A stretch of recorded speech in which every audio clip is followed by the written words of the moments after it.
Assalamualaikum dan salam sejahtera. Cikgu akan bincangkan soalan bahagian C, rumusan. Cikgu akan bincangkan jawapan rumusan untuk peperiksaan akhir tahun. Pelajar wajib menjawab soalan rumusan kerana markahnya 30. Soalan rumusan berada pada bahagian C, nombor 9. Baca petikan dan teliti bahan grafik yang disertakan, kemudian buat satu rumusan yang panjangnya tidak melebihi 120 patah perkataan. Anda digalakkan supaya menggunakan ayat anda sendiri tanpa mengubah maksud asal, petikan dan bahan. Petikan bahan biasanya ada dua. Bahan satu petikan, bahan dua grafik. Kita baca bahan yang pertama. Telefon pintar yang merupakan telefon mudah alih mempunyai sistem operasi yang membolehkan pengguna melakukan pelbagai aplikasi seperti Windows Mobile, Android, Symbian dan sebagainya. Tanpa internet, telefon pintar tidaklah dapat dianggap pintar. Dengan kemudahan untuk mengakses internet di mana-mana sahaja, pengguna tertarik untuk memilikinya. Apatah lagi telefon pintar yang serba canggih kini didatangkan dengan bentuk yang tipis dalam kepelbagai warna yang menawan hati di samping mesra pengguna. Di sini ada kesalahan ejaan sikit, cikgu telah rapatkan. Jadi cikgu edit di sini. Perangan pertama tak ada apa-apa. Tak ada apa-apa. Maksudnya bila kita membaca petikan, mesti kita fahami fokus yang ada dalam petikan ini. Penggunaan telefon pintar dalam kalangan remaja pasti mempunyai impak yang tersendiri terhadap gaya hidup mereka. Impak ialah kesan. Kita nampak di sini kesan. Yang ketaranya, kemudahan untuk berhubung atau berkomunikasi merupakan antara faktor penarik. Itu ialah impak kesan lah. Telefon pintar juga memudahkan proses pembelajaran murid-murid kerana melalui sistem penyediaan sistem mesej ringkas SMS, khidmat pesanan multimedia MMS dan aplikasi WhatsApp, memudahkan remaja bertukar-tukar pendapat dan idea.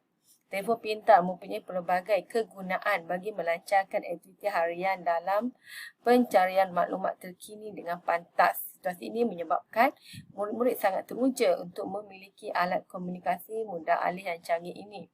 Pengguna telefon pintar juga membuka peluang dan ruang untuk merasai pembelajaran lebih interaktif disebabkan kemudahan yang disediakan melalui pelbagai aplikasi mudah. Jadi di sini pelajar dah lihat cikgu telah gariskan 4 isi dan cikgu dah tuliskan 1, 2, 3, 4. Jadi di sini impak ni ialah kesan. Jadi kesan kita baca yang ini ialah semuanya yang baik-baik kan. Bila perkara yang baik maksudnya kesan positif lah ataupun kebaikan. Kebaikan. Kita baca pula perangan ketiga. Selain mempunyai kelebihan. Dah jelas dah sini. Selain mempunyai kelebihan, maksudnya perangan yang kedua ni semuanya kelebihan telefon pintar. Telefon pintar juga mendatangkan kesan negatif kepada golongan remaja. Kesan negatif. Jadi, perangan yang ketiga ni maksudnya kesan negatif. Apakah kesan negatifnya? Kita baca lagi. Kesan negatif yang menyalahgunakan kecanggihan yang ada. Cikgu baca semula. Selain mempunyai kelebihan, telefon pintar juga mendatangkan kesan negatif kepada golongan remaja yang menyalahgunakan kecanggihan yang ada. Penggunaan telefon pintar ini termasuklah alatan ini digunakan sepanjang masa bagi tujuan hiburan tanpa batasan. Aplikasi permainan yang dimuat turun dalam telefon pintar dapat menyebabkan masa yang cukup berharga terbuang begitu saja. Nampak juga gariskan masa yang berharga terbuang begitu saja. Sekaligus menjejaskan prestasi pelajaran jika tabiat ini tidak dibendung dengan segera. Di samping itu penanda wacana. Jadi, untuk mencari isi penting, kita lihatlah penanda wacana. Penggunaan telefon pintar tanpa kawalan dalam kalangan remaja juga dapat mendatangkan kemudaratan. Kemudaratan. Maksudnya ayat ini menjelaskan kesan buruk, tapi belum lagi diberi tahu apakah kesan buruk tersebut. Iaitu berleluasanya penyebaran gambar pornografi dalam kalangan remaja. Okey, mengakses internet menggunakan telefon pintar apabila disalahgunakan dapat menyumbangkan kepada masalah keruntuhan akhlak dan seterusnya terdorong berlakunya gejala sosial khususnya dalam kalangan remaja. Okey, yang cikgu garis ni adalah isi penting unsur kesan negatif penggunaan telefon pintar. Jadi nampaklah di sini cikgu buat 1, 2, 3, 4 A, B, C, D. Kenapa nombornya berbeza? Kerana perenggan yang kedua ialah kesan baik.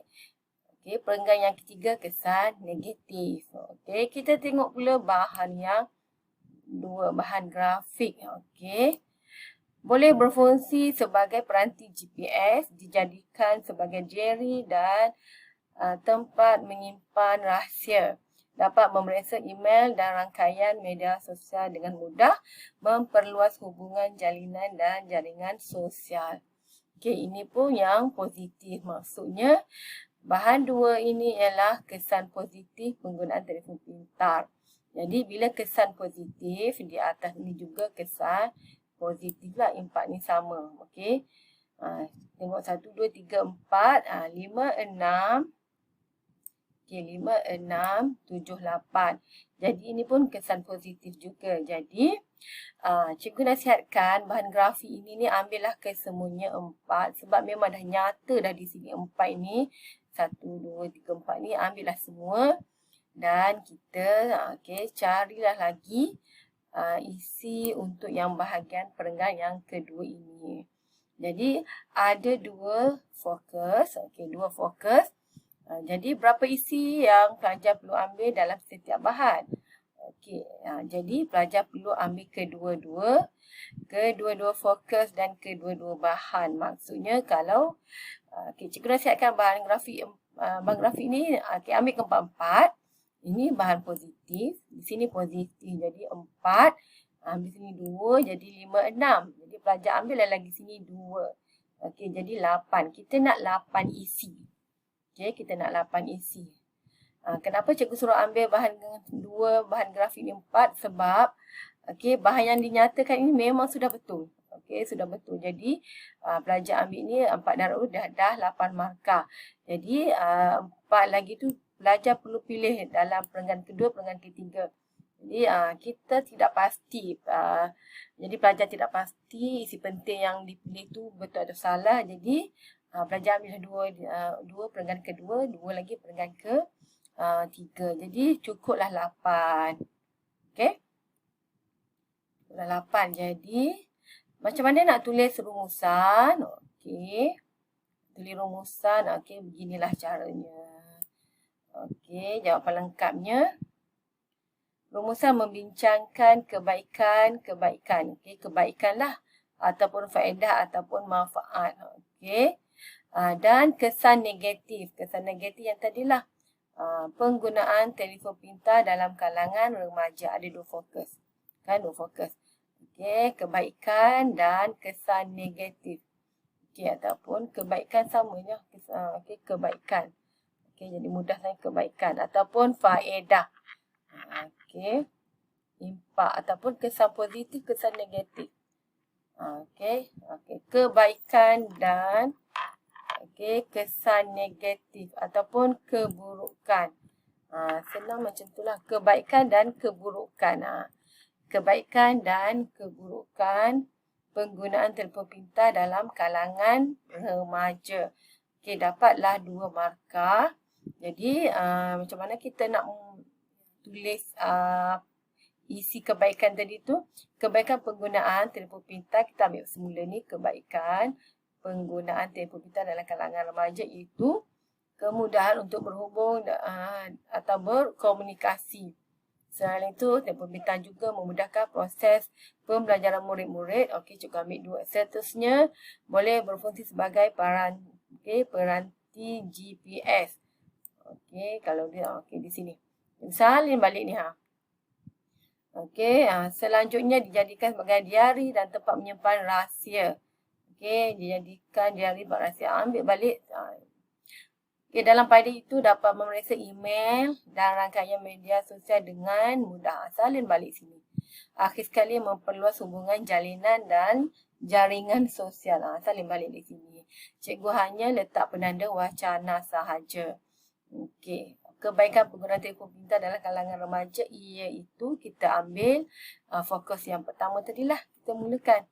Okey. Cikgu mulakan iaitu kerana kalau pelajar letak ialah selepas ia kena kata nama kebetulan, kemudahan itu ialah kata nama. Jadi untuk selamatlah. Okey, pelajar gunalah iaitu. Okey, kita nak tulis keburukan. Keburukan penggunaan telefon pintar dalam kalangan remaja iaitu digunakan sepanjang masa bagi tujuan hiburan tanpa batasan. Okey, yang ini kita ambil balik yang kat sinilah yang kita garis tadi tu. Okey, jadi cikgu nasihatkan pelajar baca, cari isi penting, garis dan nomborkan seperti cikgu buatlah. Okey, nomborkan. Sebab apa nomborkan? Sebab kita nak cari 8 isi. Jika pelajar tidak nomborkan, dibimbangi isi tak cukup. Okey, dibimbangi isi tak cukup. Satu lagi, jenuhlah pelajar nak mengira semula. Kalau kat garis-garis kita tak nampak berapa isi yang telah kita jumpa. Okey, jadi seterusnya, di samping itu menyebabkan masa yang cukup berharga terbuang begitu saja. Salin balik saja yang kita gariskan tadi. Okey, kesimpulannya ibu bapa harus mengawal penggunaan telefon pintar dalam kalangan remaja agar sasiah diri remaja terjamin. Okey. Cadangan harapan. Ada perkataan agar. Dapatlah 2 markah. Okey, jadi sekiranya pelajar tidak ingat penggunaan penanda wacana, boleh saja. Okey, pelajar letak pertama. Okey, pertama di sinilah. Okey, iaitu dah habis dah pertama. Okey, kedua, ketiga, keempat, kelima, keenam. Okey, di sini jelas nampak kan? 6 isi untuk kebaikan. 6, 7, 8. Okey, untuk keburukan sebab boleh juga di sini. Okey, kedua boleh. Cikgu guna nombor ni kemungkinan ini sebagai langkah lah. Sekiranya pelajar tidak ingat penanda wacana. Okey, jadi cara letak nombor-nombor pun boleh diterima juga. Okey, jadi cara penandaannya macam mana? Okey. Okey, pendahuluan tadi. Pendahuluan, jika fokus betul, dapat 2 markah. Okey, isi tadi 8. Okey, 8 darab 2, 8, 16 markah. Okey, isi. Okey. Penutup dapat lagi 2 markah. Okey, jadi penutup kesimpulan lah. Okey, jadi kita tambahlah 16, 17, 18, 19, 20 markah. Okey, jadi sini sama dengan sama dengan 20. Okey, kita akan letak markah bahasa. Markah bahasa berapa? Katakanlah 9. Okey, markah bahasa 9 dah jadi berapa? 29 dah. Okey, per 30. Banyak tu. Okey, katakanlah pelajar salah pendahuluan dengan penutup. Isi sahaja betul. Okey, cikgu teruslah isi. Okey, isi katakanlah 6 saja betul. 6 darab 2, 6, 12. Okey, markah bahasa 6 lah. 6, 6, 12 kan. Okey, jadi dah separuh lah lebih kurang. Okey, sama dengan berapa? Okey, dah 18 markah. Okey, sebab itu cikgu kata rumusan paling mudah dapat markah. Walaupun fokusnya salah, kalau isinya betul juga diterima. Okey, jadi sangat mengharapkan agar pelajar dapat menjawab soalan rumusan kerana markahnya banyak. Okey, itu saja penerangan cikgu. Okey,